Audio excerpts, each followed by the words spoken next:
ఓం శ్రీకృష్ణ పరబ్రహ్మణే నమః. ఓం నమో దేవ్యై గోదాయై నమః. ప్రియ భగవద్బంధువులారా,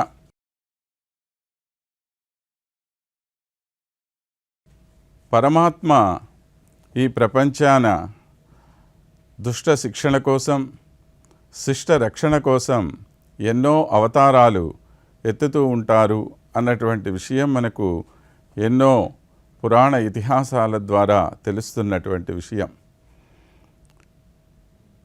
కానీ అటువంటి పరమాత్మ కలియుగంలో మాత్రం ఏ విధమైనటువంటి అవతారాన్ని తాను ప్రస్తుతానికి ధరించినట్లుగా మనకు కనపడటం లేదు. మరి అన్నిటికన్నా కూడాను అతి క్లిష్టమైనటువంటి సమయం ఏది అని అంటే ఈ కలియుగమే. ఈ కలియుగంలో రకరకాలైనటువంటి భావావేశాలకు, కామక్రోధాలకు మనందరం కూడా లోనైపోయి మన జీవితాన్ని సరైనటువంటి మార్గంలో తీసుకొని పోలేకుండా ఉన్నాం. అటువంటి సమయంలో మనకు సరైనటువంటి మార్గనిర్దేశనం చేయటం కోసము నిత్యానపాయిని అయినటువంటి ఆ తల్లి, నిరంతరము ఆ భగవానుణ్ణి అంటిపెట్టుకుని ఉండేటువంటి అమ్మ, మన మీద ఉండేటువంటి అత్యంత విశేషమైన ప్రేమ చేత తనంతట తానుగా ఈ లోకానికి విచ్చేసి గోదాదేవిగా ఆవిర్భవించి మనందరినీ కూడా సరి అయినటువంటి మార్గంలోనికి తీసుకొని వెళ్ళటానికి, పరమాత్మను చేరటానికి కావలసినటువంటి ఒక దిశానిర్దేశం చేసినటువంటి తల్లి ఆమె. ఆమె మనకు అనుగ్రహించినటువంటి అత్యద్భుతమైనటువంటి గ్రంథరాజం తిరుప్పావై. దీనిని ధనుర్మాసము అని పిలువబడేటువంటి పండగ నెల అని ప్రత్యేకంగా మనం చెప్పుకునేటువంటి ఈ మార్గశీర్ష మాసంలో ప్రధానంగా మనం అనుసంధానం చేసుకుంటూ ఉంటాం. కానీ ఇది నిత్యానుసంధానమైనటువంటి గ్రంథం. ప్రతిరోజు కూడాను తిరుప్పావైని చదువుకోవటం ద్వారా మానవుడిలో చక్కని మార్పు రావటానికి అవకాశం కలుగుతుంది. తిరుప్పావైలో ఉండేటువంటి ఎంతో గూఢమైనటువంటి అర్థాలను గురించి ఎందరెందరో మహానుభావులు మనకు ఎన్నెన్నో రీతుల్లో తెలియచేశారు. సాక్షాత్తు భగవద్ రామానుజాచార్యుల వారికే తిరుప్పావై జీయర్ అనేటువంటి పేరు ఉండేదిట. ప్రతి నిమిషము కూడా వారు తిరుప్పావైనే పఠించుకుంటూ ఆ తిరుప్పావైలోని అర్థాలనే అందరికీ బోధ చేస్తూ సంచరిస్తూ ఉండేవారట. అత్యంత ప్రీతిపాత్రమైనటువంటి గ్రంథరాజం వారికి తిరుప్పావై. కలియుగ వైకుంఠమని పిలువబడేటువంటి తిరుమలలో వెలసిలిన వెంకటేశ్వర స్వామికి సమర్పితమైనటువంటి ఈ గ్రంథరాజాన్ని ప్రత్యేకంగా మనం ఈ నెల రోజుల పాటు చదువుకోవటం అనేటువంటిది, దాని అర్థాన్ని గ్రహించటం అనేది మనం చేస్తున్నటువంటి పని. మరి తిరుప్పావై ఇంతకుముందు చెప్పినట్లుగా వివిధ రకాలైనటువంటి అర్థాలను దానిలో నుంచి స్వీకరించడానికి అవకాశం ఉంది. అందుకే దీన్ని ధ్వని ప్రధానమైన కావ్యము అంటాం. అంటే కేవలం శబ్దార్థం కాదు, దానిలో ఉండేటువంటి అంతరార్థాన్ని, స్వాపదేశార్థాన్ని గ్రహించాలి అని మన పెద్దలు మనకు చెప్తున్నమాట. మరి మనకున్నటువంటి పరిమిత సమయంలో నేటి సమాజానికి కావలసినటువంటి రీతిలో మానవతా విలువల మణిహారంగా తిరుప్పావైని మనం గ్రహించుకునేటువంటి ప్రయత్నం చేస్తూ ముందుకు సాగుదాం. ఆ ప్రయత్నంలో మొట్టమొదటి పాశురాన్ని మనము ఈనాడు అనుసంధానం చేసుకుంటున్నాం. మగజిత్తింగళ్ మది నిరంద ననాళాల్ నిరాడపోదువీర్ పొదుమినో நெறிரை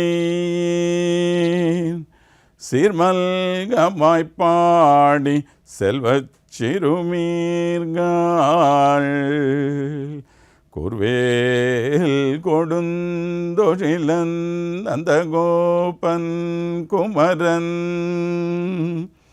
ஏராந்த கண்ணி யசோதை இளம் சிங்கம்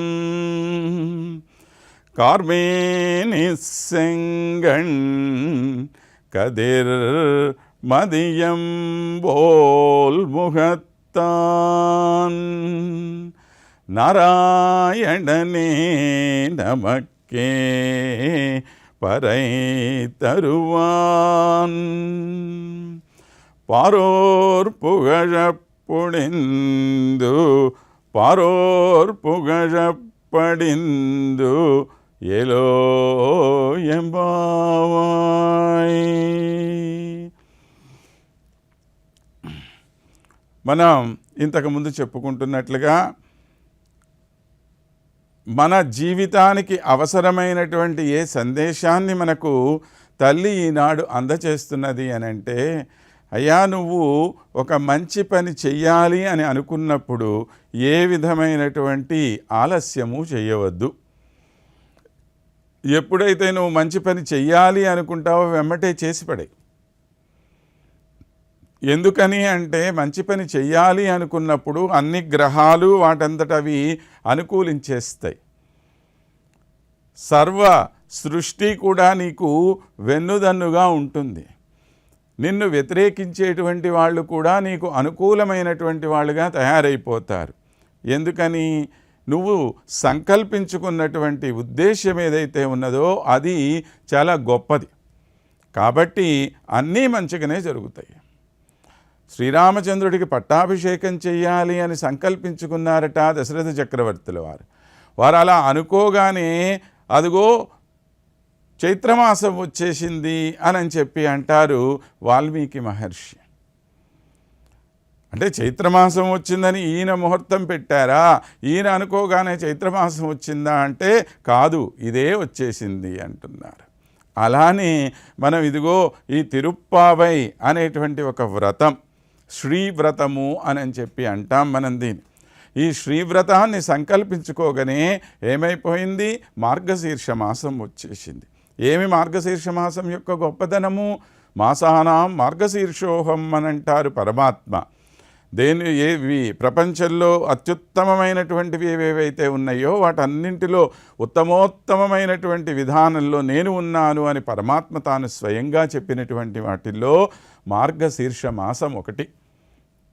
అంతేకాదు, ఈ మార్గశీర్షం అనేటువంటిది మన మార్గములన్నింటిలోనూ ఉత్తమోత్తమైన మార్గము అని చెప్పి భగవంతుణ్ణి పొందటానికి మనం జ్ఞాన కర్మ భక్తి అనేటువంటి మార్గాలు 3 చెప్పారు.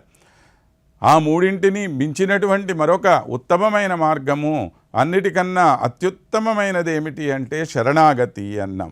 భగవంతుడికి సర్వస్వము సమర్పించి వేయటం. అలాగా సమర్పించి వేసుకోవటం అనేటువంటిది ఏదైతే ఉందో దానికి సూచన అయినటువంటి ఈ మన తిరుప్పావై వ్రతాన్ని మనం ప్రారంభించుకోబోతున్నాము. అంటే ఈ వ్రతం ద్వారా మనందరం కూడా భగవంతుణ్ణి చేరుకునే ప్రయత్నం చేస్తూ ఉన్నాము. అలా అనుకోగానే మది నిరంద ననాళాల్, అదిగో చల్లని వెన్నెల వ్యాపించి ఉంది. ఏమి చల్లని వెన్నెల? వెన్నెల దేనికి సూచనో తెలిసినా ఆచార్యుని యొక్క కటాక్షానికి సూచన. పరమాత్మ యొక్క ప్రకాశము సూర్యకాంతిలాగా భరించటానికి కొద్దిగా కష్టంగా ఉంటుంది. కానీ ఆ సూర్యకాంతిని తన మీద తీసుకొని చల్లని కాంతినిచ్చేటువంటి వాడు చంద్రుడు మనకు. అదేవిధంగా పరమాత్మ కూడా వేదాలలో ఉపనిషత్తుల్లో చెప్పబడినటువంటి విషయాన్నంతటినీ తీసుకొని మనకి సులభంగా అనుగ్రహించేటువంటి వారు కనుక అటువంటి ఆచార్య కటాక్షము కూడా లభించేటువంటి అవకాశం ఉన్నటువంటి సమయం వచ్చింది. నీరాడపోదువి, అందరం కలిసి ఒక స్నానవ్రతం చేద్దాం అని అంటోంది. ఏమి స్నానవ్రతము అంటే ముందు పాశురాల్లో మనకి చాలా విశ్లేషణ లభిస్తుంది కనుక అక్కడ మరలా చెప్పుకుందాం మనం. పోదుమినో పోన్ నేరిరయ్యేర్. ఇప్పుడు అందరూ కూడాను గొప్ప సౌభాగ్యవంతులైనటువంటి వాళ్ళు. అదేమిటండి? ఎక్కడ చెప్తున్నది మనకి గోదమ్మ ఈ విషయం అంతా కూడాను? గొల్లపిల్లల మధ్యలో చెప్తున్నది. తాను కూడా ఒక గొల్లభామగా అయి చెప్తున్నది ఆమె. మరి వాళ్ళందరూ నిజంగా ఐశ్వర్యవంతులా అంటే ఎలాగ ఐశ్వర్యం వాళ్ళకి లభించింది అనంటే, ఎప్పుడైతే శ్రీకృష్ణ పరమాత్మ ఈ గొల్లకులంలో ఆవిర్భవించారో ఆనాటి నుంచి అక్కడ పాలు పిండగానే పాలు నెయ్యి అయిపోయేంతటి ఐశ్వర్యం లభిస్తోందిట. అంటే శ్రీకృష్ణ పరమాత్మ యొక్క సాన్నిధ్యాన్ని పొందటం అనేటువంటిదే వీళ్ళు చేసుకున్నటువంటి ఒక గొప్ప అదృష్టం. అటువంటి అదృష్టానికి వీళ్ళందరూ నోచుకున్నారు కదా. కాబట్టి సౌభాగ్యవంతులైనటువంటి ఓ పిల్లల్లారా, రెండమ్మా కూర్వేల్ కొడుందు షీర్మల్గుం ఆయ్పాడి సెల్వత్ సిరుమీర్గాళ్ అని చెప్పింది. అంటే ఇటువంటి బాగా పాడి సమృద్ధి కలిగినటువంటి ఒక వంశంలో జన్మించినటువంటి వారందరూ కూడాను మీరు. మరి ఇంకా ఇక్కడ ఎవరెవరున్నారు? ఇద్దరు ప్రముఖమైనటువంటి వ్యక్తుల గురించి మనకు చెప్తోంది. ఒక ఆయన ఎవరు? కూర్వేల్ కొడుందుళన్ నందగోపన్ కుమరన్. చేతిలో వేలాయుధము అనేటువంటి ఒక ఆయుధాన్ని పట్టుకొని ఎవరన్నా తన పిల్లవాడికి ఏ విధమైన కష్టము కలుగ చేస్తారేమో అనే ఉద్దేశంతో ఎదురుగ్గా క్రూరంగా నుంచొని ఉన్నటువంటి వాడుట నందుడు. అయ్యో పాపం, ఎందుకు నందుడు అలాంటి క్రూరుడైపోయాడు అంటే ఆయన చాలా సౌమ్యుడు. కానీ తన పిల్లవాడి మీద ఎప్పుడైతే రాక్షసులు పూట పూట దండయాత్ర చేస్తున్నారో వాళ్ళందరినీ శిక్షించటానికి ఆయన నిలబడి ఉన్నాడుట. మరి అదేమిటండి, వేరే వాళ్ళని హింసించడం అంటే తప్పు కదా అని అంటారేమో. దానికి భగవాన్ అంటే ఏమని చెప్పాడు మనకి? మన్నిమిత్తం కృతం పాపం పుణ్యమేవ భవిష్యతి అన్నాడు. అంటే భగవంతుణ్ణి పొందటం కోసం మనం చేసేటువంటి పాపపు పని అయినప్పటికీ కూడా అది పుణ్యమే అవుతుంది అని అన్నాడు.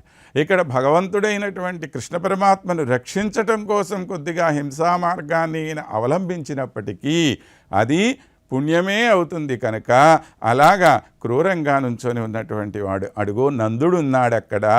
నందుడి పక్కన ఇంకెవరున్నారు? ఏరాందక్కణ్ణి యశోదై ఇళం సింగం. విశాలమైనటువంటి నేత్రాలు కలిగినటువంటి ఆమె తల్లి యశోదమ్మ అక్కడ ఉంది. ఏమిటి, ఎవరు ఈ తల్లి తండ్రి వీళ్ళిద్దరూ అంటే మాతా మంత్రో అన్నారు, పితా గురువు అన్నారు. తల్లే ఒక మంత్రం. ఆ మంత్రాన్ని మనకి చేరవేసేటువంటి వాడు ఎవరు అనంటే పితా గురువు, ఇచ్చేటువంటి వాడు గురువు. మరి ఆ మంత్రం ఎవరు? తల్లి అధీనంలో ఉండేటువంటిది మంత్రం. తల్లి అధీనంలో ఎవరు ఉన్నారు? భగవానుడు ఉన్నాడు, కృష్ణ పరమాత్మ ఉన్నాడు. ఆ కృష్ణ పరమాత్మ చిన్న పిల్లవాడిలాగా తల్లి దగ్గర ఉన్నాడు.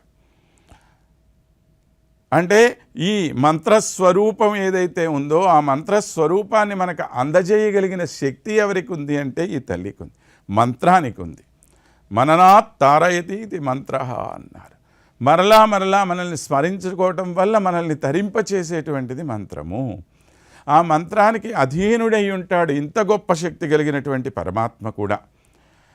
మరి కృష్ణ పరమాత్మ ఎంత గొప్పవాడు చెప్పండి. అలాంటి ఆయన ఈమెకి అధీనమయ్యాడు కదా. అలాంటి తల్లి ఎవరి అధీనంలో ఉంది? తండ్రి అధీనంలో ఉంది. అంటే ఈ మంత్రము గురువు గారి యొక్క అధీనంలో ఉంది. కనుక గురువు అయినటువంటి వాడు ఎప్పుడూ కూడాను మనకి సన్మార్గాన్ని బోధిస్తాడు. అలా సన్మార్గాన్ని బోధించేటువంటి గురువు వంటి నందుడు ఇక్కడ మనకు నాడు అని చెప్తూ కార్మేని సెంగణ్ కదిర్మదియంబోల్ ముహత్తాన్. నీలమేఘశ్యాముడైనటువంటి వాడు, సూర్యుని వలె చంద్రుని వలె రెండు కళ్ళు కలిగినటువంటి వాడు. ఇది మనకి పురుష సూక్తం చెప్తున్నటువంటి మాట. భగవానుడు విరాట్ పురుషుని యొక్క కళ్ళగా సూర్యచంద్రులు ఉన్నారు అని అంటున్నారు. అలాంటి నారాయణనే అన్ని చోట్ల వ్యాపించినటువంటి భగవానుణ్ణి మనము ఈరోజు ప్రార్థించటానికి వెళదాం. ఆయన మనకు ఈ పరై అనేటువంటిది అనుగ్రహిస్తారు అని అందరినీ పిలుస్తున్నది మన గోదమ్మ. కాబట్టి ఆ తల్లి పిలుపును మనందరం కూడా స్వీకరించి భగవంతుణ్ణి చేరటానికి, ఒక మంచి పని చేయటానికి ఎటువంటి ఆలస్యము లేకుండా గబగబా అందరం కలిసి ముందుకు వెళదాం రండి అని మనకి ఆ తల్లి తెలియచేస్తున్నటువంటి మాట. ఆ పిలుపుని అందుకొని మనందరం కూడా ముందుకు వెళదాం. ఆండాళ్ తిరువడిగలే శరణం.